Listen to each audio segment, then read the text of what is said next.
Hello everyone, welcome. Simon here from the Whales of Wall Street. We'll be looking at a few updates around R3 Corda, picking up on bits and pieces of the CordaCon that we've had recently. We've done a couple of videos already, but before we do that, I wanted to just talk about Corda and R3 in general. So you may have watched or not watched our intro video as to why we're bullish with XDC and XinFin.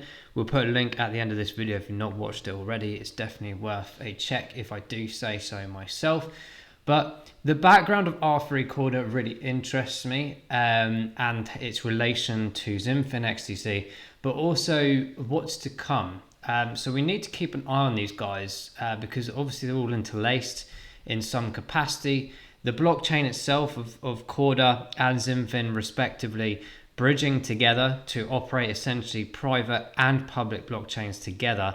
It's really accommodating a massive sector of the financial institutions across the world. Now, when I go back to a few of these articles from way back, it kind of gives you the pattern on the progression and what's really sort of going on behind the scenes in regards to relations and partnerships and just generally the way that you kind of follow the money, as it were. Now, Richard Crook here, head of emerging technology at RBS. And what's interesting here, and I'm kind of maybe assuming at this stage, but he is now not at the RBS. He's at R3 Corda, and obviously used to work at RBS. We'll go on to that in a second when we look at the profiles.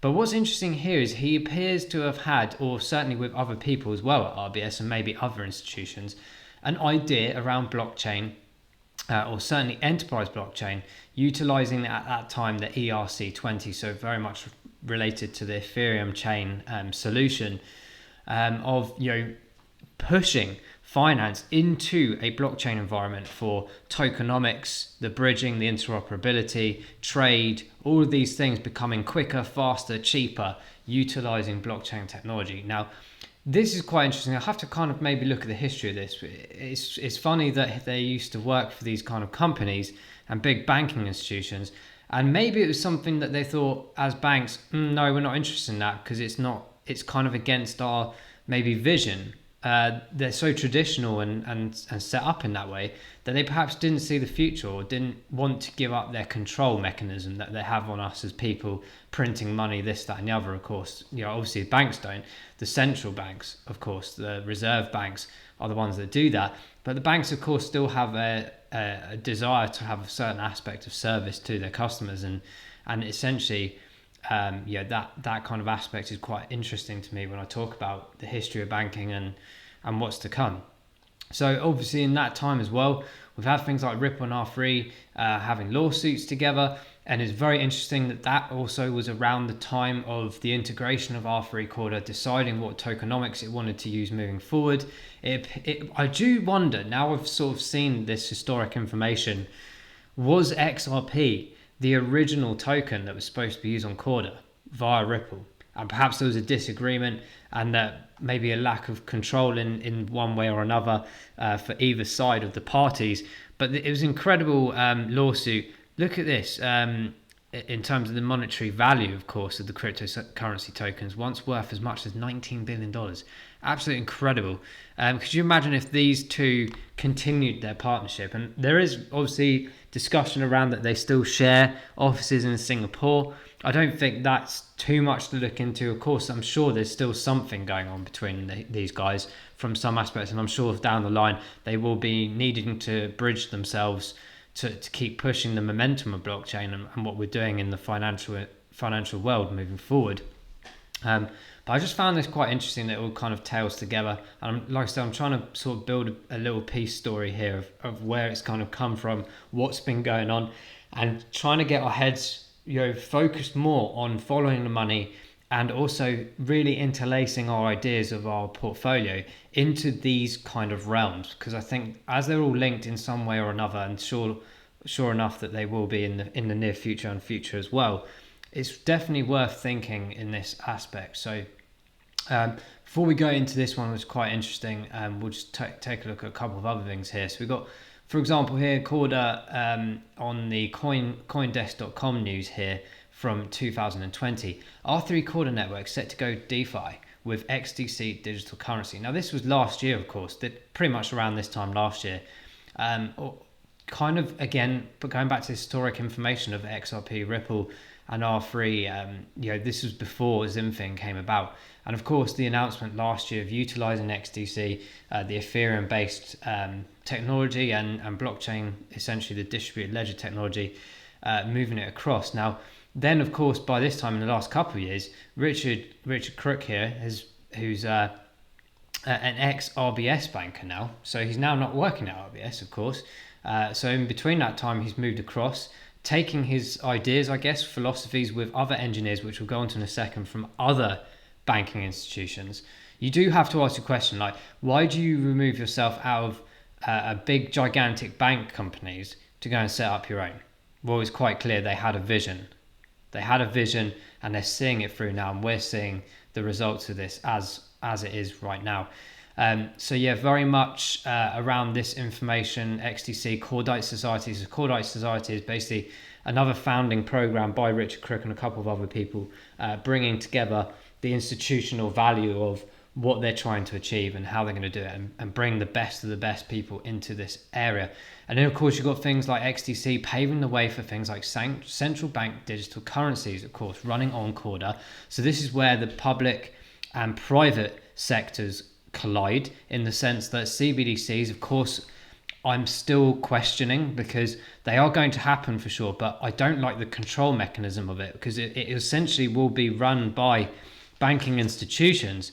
But when it's on a digital format and you're looking at trust, know your customer, all this kind of thing, and the inability to essentially control your money, this is where I have the concern of blockchain, in the sense that you can be within a system where it's interlaced with your health passport, so this, that, and the other, and you might not get your money because you're not behaving in a certain way, or doing this or doing that, and then they restrict you easier. Okay, we've already seen small elements of that, banks being able to block you from investing in crypto, but they're happy to allow you to do gambling and this, that, and the other, so you run debts and you then obtain more loans and things.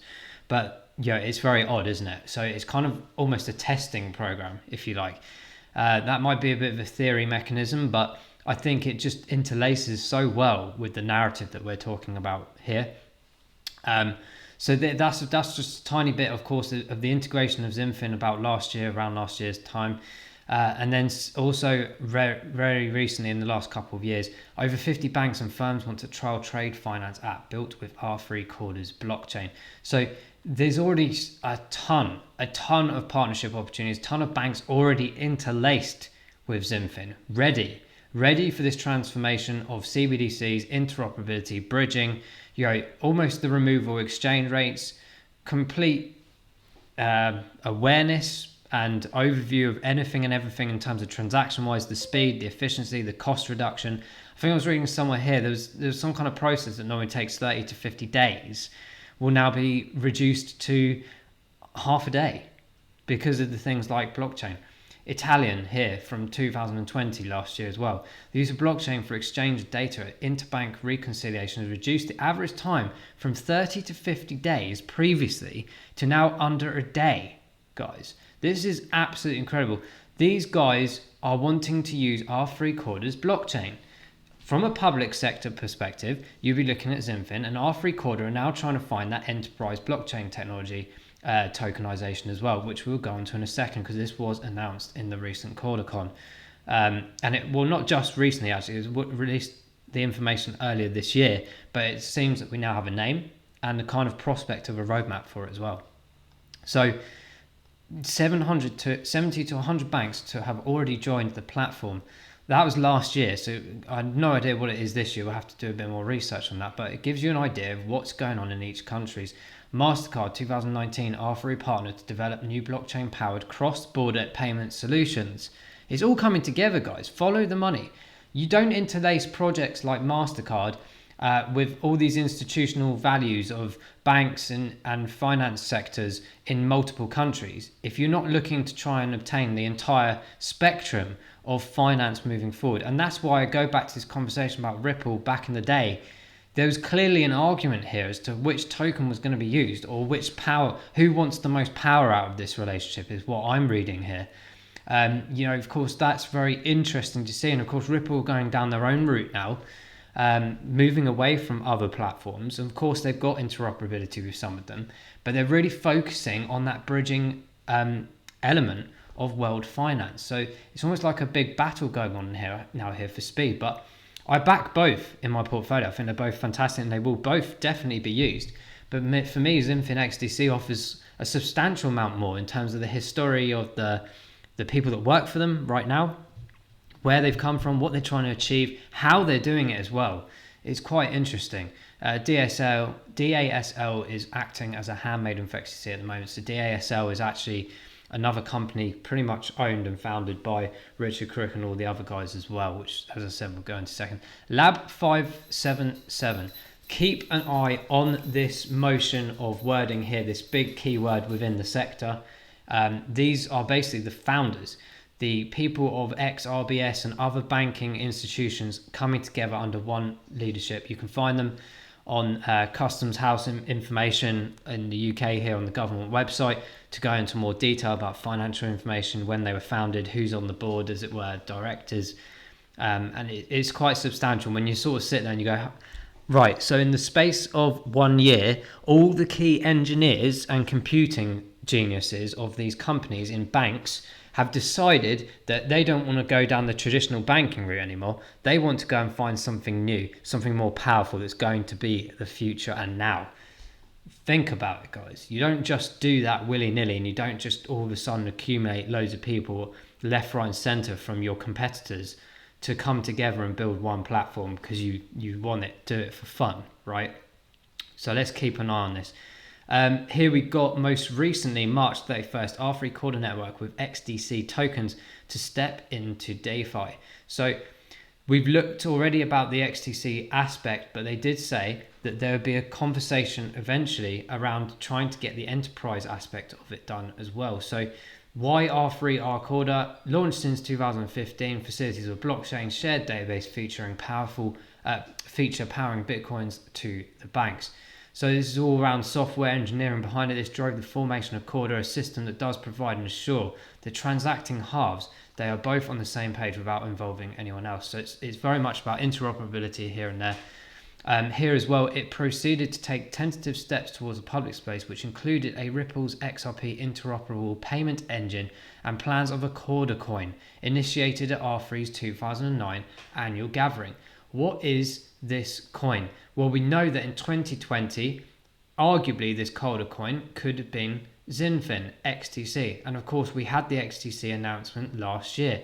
This is like heaven for us, right? Because all those that invested early, fantastic. I got in an XDC earlier this year because I believed in what it was about. I believed in the history of R3 Corda's links and what XDC XinFin was capable of. 28th of September, so this is following on from CordaCon that we had last week. Fantastic agenda program, like I said in the previous videos. Go and check those out. But this is very much around the building of something that they've been working on clearly for a few months now, in regards to a system moving forward for the enterprise private sector. So let's just take a quick look at that information here as well. So they're calling it the Obscuro Network. Okay, announced today at CordaCons last week. The Obscuro Network, compliant utility token to power this network. Now, it hasn't mentioned that XinFin XDC is going to be a part of this, so it's really interesting what they might do with this. Whether they will use XinFin XDC is yet to be seen, but they are very much focusing around this layer 2 solution, which of course a lot of companies provide now to try and take away perhaps the network power of the likes of Ethereum, scaling it upwards so that it can hold more transactions, be faster, quicker and cheaper as well. And this is what these guys are trying to do as well. So utilizing multiple processing power to ensure that the transactions are deciphered and output results are there as well. But I'm really interested to see how this pushes forward. As we said here, CBDCs, again, a key critical aspect of this through a multitude of major banking institutions across the world. CBDCs, guys, are going to be a massive, massive topic this year and next year. And I do believe many will be launched Certainly being trialed right now, but I have a feeling some will be launched next year. It's very convenient, like here in the UK, for example, next November is a deadline to get rid of all your old cash and into the new plastic cash that we've got. But equally, CBDCs are on the radar. There's no doubt in my mind that this is going to be a gigantic topic, and who, more importantly from an investor's perspective, are going to be powering this kind of thing. We already speak a lot about Stellar Lumens. We talk about Ripple in terms of their bridging capabilities, and aspects of interoperability and moving money around. But XinFin XDC, for me, using R3 Corda is one of the key aspects of anything and everything involved in this whole scenario. That's my opinion. Let us know what you think in the comments below of this absolute giant powerhouse.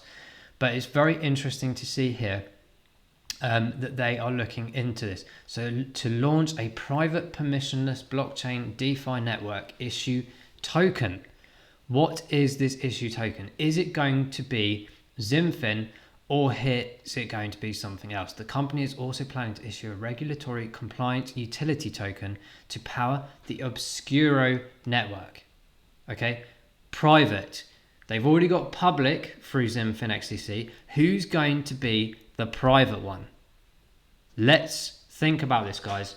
What do you think in the comments below? Who do you think this partner is going to be? Do you think they're going to create their own token and keep it in-house, the power, utilizing XinFin on the public sector, and privately, what are they going to do? Are they going to break away from Ethereum?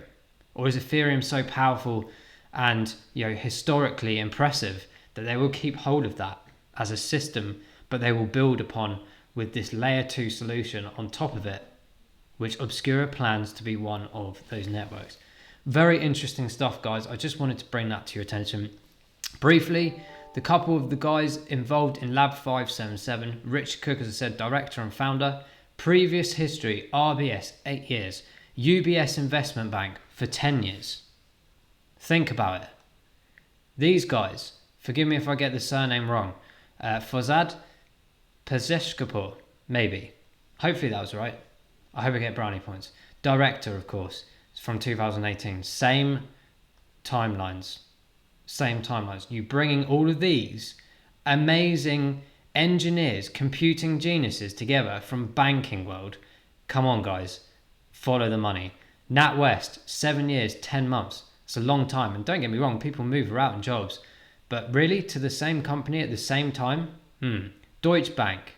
Architect and team lead. These guys know what they're doing in the back end for sure when it comes to blockchain. Ben Wife, he has, I believe, a brother as well on the labs group. Royal Bank of Scotland. Distinguished engineers, RBS as well. He was there for ages, since 2012 at least. Developer experience. Follow the money, guys. Let's go into the XDC chart while we're on this topic. Like I said, we don't know if the tokenomics of XDC will be used for the private sector as well, but I'm really intrigued to see this move. And I just wanted to give you the background of a bit of R3 Corda, the XinFin XDC integration, how powerful R3 Corda is, who's backing it, who's founded it, where is the money going? Let's take a look at the chart. XDC, we did do a quick video on this yesterday with the other X powerhouses, XLM and XRP.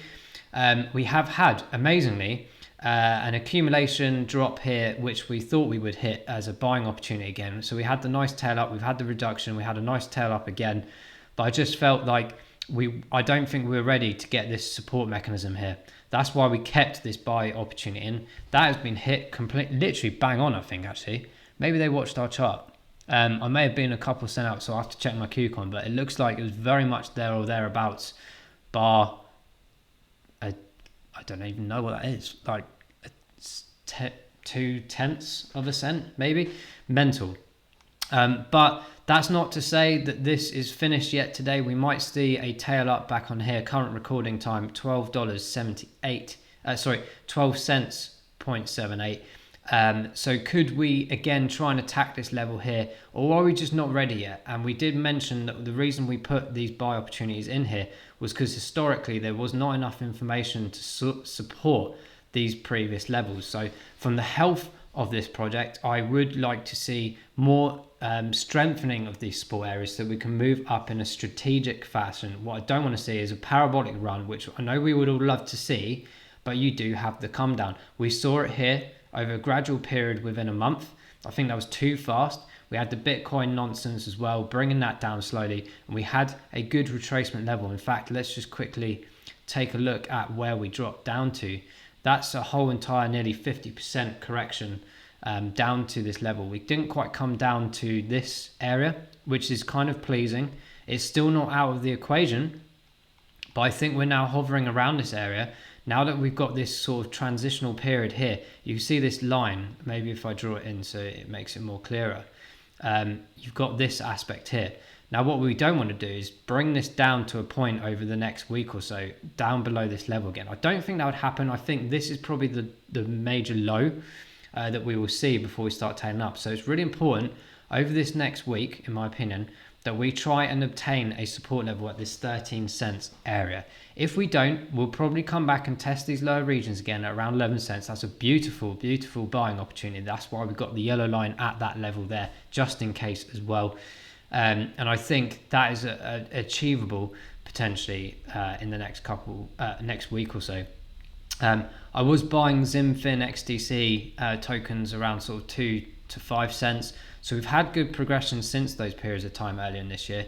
But like I said, it's all about this support level. If we get rejection here in a 2 days in a row, maybe 3 max, we could come back down to that 11 cent mark. That's not a bad thing. It just means we're gaining that support mechanism at that level. As said, look back here. 4th, 5th of July was the last time we actually went down to those levels with some proper resistance. We went straight through on the 13th, 14th of August. We've come in between that, between the 19th and 23rd of September, both on the downturn and the upturn. And we tried to shoot straight up over a few days period across up to that 15 cents, completely rejected, tried again a couple of days later over that period of time, and now we're back here. That's why I think we might come back down and test these areas properly before an uptake. Once we get support there, guys, I truly believe we'll get that 13 quite quickly, shoot up to the 15, and then we can start really agitating that 20 cent mark. And I think we could get back up to that 20 cent mark by the end of October, certainly the first week of November. Keep that in your diary, guys. Let's see if we get there on that anticipation of that aspect. And if we think about this trend line arguably moving in that direction, it is absolutely possible to have this nice wave pattern up to that period. But I certainly believe by November we should be attacking that and pushing it to another levels. People always say, what do you think is going to be the price prediction for XinFin XDC? Well, we did sort of anticipate, based on fib retracement information here, that we could arguably see a 60-70 cent mark for XDC this year. I'm not sure if that's possible. It really depends on the application of partnerships and certainly the news that we've just covered in regards to the potential foundation of a new token using R3 Corda, or if it's XDC. If it's XDC, of course, we will see multiple ammunition coming in. But regardless to that side of the news, I think the partnerships of XinFin XDC and Corda R3 are so powerful. XDC is going to really be a massive project in the years to come. So yes, there's short-term gain opportunities, but this, for me personally, is a long-term haul. Certainly the next 5-10 years are really going to play these kind of tokens out, just like Ripple, just like XLM. Not necessarily price. Don't look at the price comparison of each of the three. They're at 3 different stages of the history. But also 3 different stages of their projects as well. All we can do is focus on one or the other at each time. They're all 3 held by us and myself and Steve. So it's not a case of which one's better. It's more of a case of, these prices so individual based on their exact specific project. So let us know in the comments below what you think XDC could get to this year. Hopefully you found this video interesting and informative. It's been nice to run through a few bits and pieces of the historic information of R3 Corda and its interlacing with XDC. And like I said, if you haven't watched the intro video to XinFin and more detail about this introduction of these partnerships, go check that out. We'll leave a video shortly right now. And guys, thank you very much for watching. Hopefully we'll see you in XDC on the moon. Take care and bye bye.